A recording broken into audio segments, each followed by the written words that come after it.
Proceedings in Parliament on Friday commenced with a call by the minority for the summoning of the National Identification Authority (NIA) and the Electoral Commission (EC) to brief the House of the latest statistics of Ghanaians enrolled onto the Ghana card, which the EC intends to rely on for the upcoming general elections.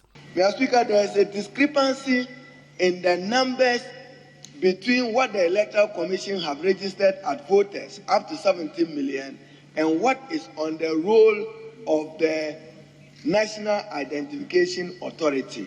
And we hear that the Electoral Commission wants to rely on the National Identification Authority data. The primary question the Honorable Ahmed is asking is, so what has happened to the Electoral Commission's own biometric data? That today they are avoiding the use of their own biodata they collected, and they want to collect biodata from the National Identification Authority. But we need a reconciliation of the numbers, because we are very convinced that Article 42 confers a right on Ghanaians to be registered as voters by the Electoral Commission. I guess it's because the report is not finally done with. So we will relate appropriately and get the report so that we can present the report duly. But speakers to programming for these institutions to appear before us, I don't think there is any difficulty.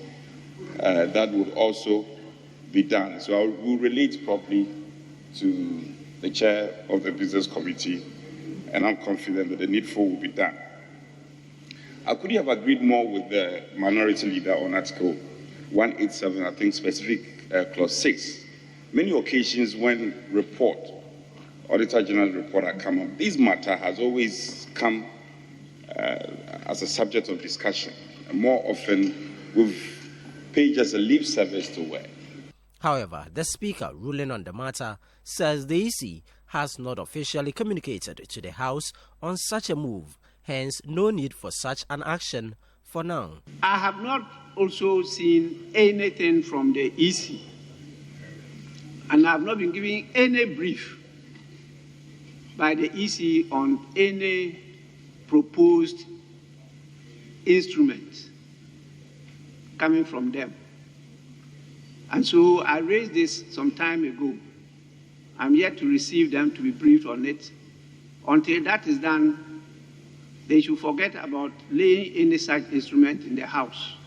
The EC, the Bank of Ghana, including the judiciary, should take note that their independence doesn't mean that independence has ousted Parliament from performing its functions. So if the CI is to come to the House, the proper thing must be done. The minority also suggested the setting up of an ad hoc committee to oversee the implementation of recommendations by the Public Accounts Committee on the Auditor General's report. Mr. Speaker, there is some conflict of the law. The Supreme Court has ruled on matters relating to surcharge and disallowable allowances by the Auditor General. And the conflict is whether the Auditor General can proceed to do those things even when Parliament has not constituted this committee. And I think that, Mr. Speaker, Parliament must help the public purse in getting this committee constituted. I raised it at Business Committee. I've raised it with the majority leader. He agreed with me that probably we should get a retired jurist or a retired member of Parliament with good standing on account. Because, Mr. Speaker, misappropriation, embezzlement, all the fraud associated with Auditor General report.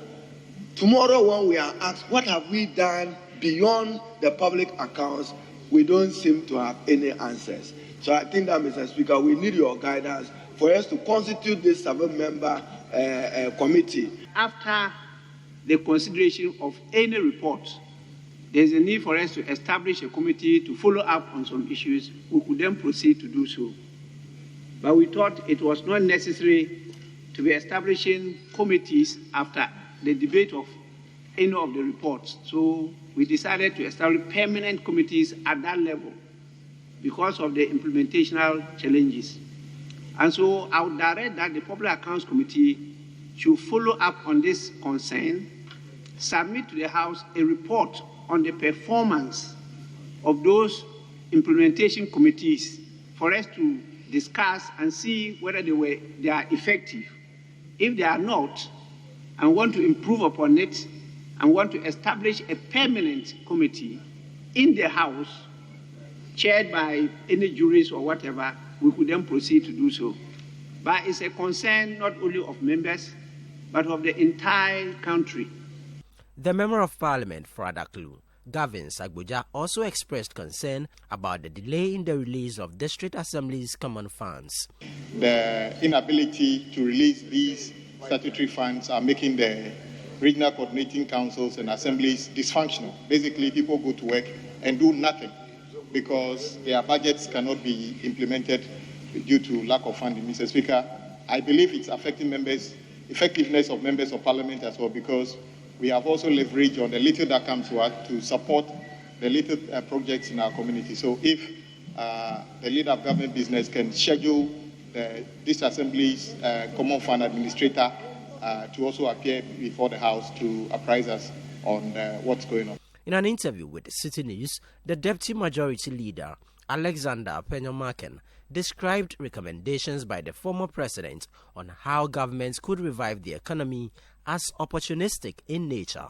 He's not making these calls in good faith. He's making these calls in an opportunistic context, as though he's an alternative. But I want to underscore the point and make it clear that he is not an alternative. My reason, he was there. When he faced challenges, how did he react to them? How did he respond to Ghanaians? Not in an escalating situation as we find ourselves today. Perhaps maybe I would say that MPP, whenever we get the opportunity to come into government, we do so well, but often get, external shocks hitting us hard. He is making political statements. Let's leave him to his political statements. We are in political competition, So anything to say, to as it were, sway the minds of people would be what he definitely would attempt to do. But we must also face reality and let him know and let his party know that they face lesser challenges, yet they were suffocated. On his part, the Member of Parliament for Asin Central, Kennedy Ohinie Japan, says the former president's call for the dismissal of the Finance Minister Ken Ofori-Atta is unfair. President Mahama is not being fair to the Finance Minister. If you request that, I will agree, because you've not been in that vehicle before. President Mahama was in the vehicle when there was so-called Dumso. President Mahama was in the vehicle when he took us to IMF with his finance minister. Did he ever fire any finance minister? This is a question I ask. You see, Ghanaians can ask for that, and I agree with them 100%. Elsewhere, maybe the finance minister would have resigned himself. So I don't have a problem. Isn't that the honorable thing for him to do? No. Well, it's up to him. That I don't have a problem. But the very person who is asking for this has been there before, and he did nothing. You see, the depreciation of the cedi is my problem. That's the only challenge we have now that we need to address. But 2014, have we forgotten? We went through same. Under President Mahama, what did he do? The only solution is to take us to IMF. The minority on Friday requested the Speaker to summon before the House the National Identification Authority as well as the Electoral Commission on the latest statistics regarding persons or Ghanaians who have been enrolled onto the Ghana card. Reporting from Parliament, my name is Ni Ayikwe Okain for Citi News.